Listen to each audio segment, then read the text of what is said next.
E continuando aqui com o nosso discurso de Kardec, aí, né, ele faz um alerta, veja, já naquela época, por quê? Né?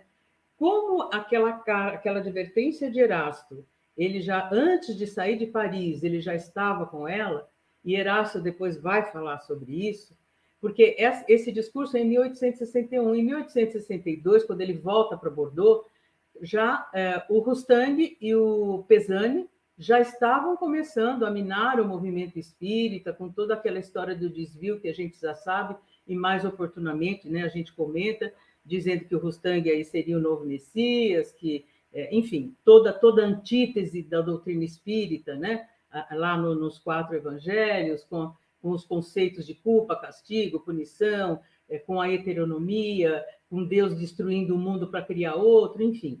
Mas Kardec diz assim: se os inimigos externos nada podem contra o espiritismo, o mesmo não se dá com os de dentro.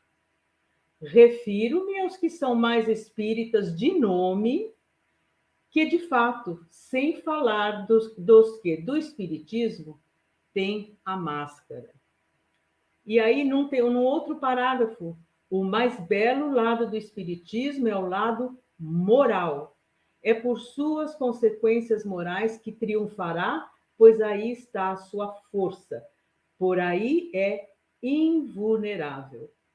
Então, veja, muitas vezes nós achamos, né, que o inimigo do espiritismo veio de fora, como ele disse aqui, mas muitas vezes dentro, naquela época já, né, do próprio meio espírita, surgiam aqueles, né, dissidentes, né? E aí aquela velha história, né? Se eles não se entendem entre si, nem entre si, como é que vão querer, né, divulgar, implantar uma doutrina de amor, de fraternidade, de compaixão, né?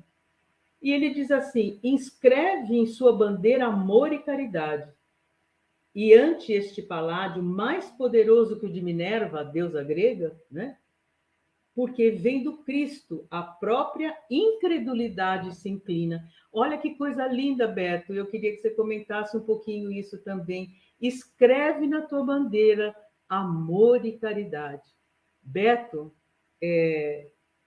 nós fizemos um evangelho na quarta tarde e uma lição tão linda, dizendo, conforme o amor, chama-se a lição, e no final ele diz: quando nós temos o amor, no recôndito da nossa alma, na ânfora do nosso espírito, nós somos capazes de auxiliar, amar e aprender.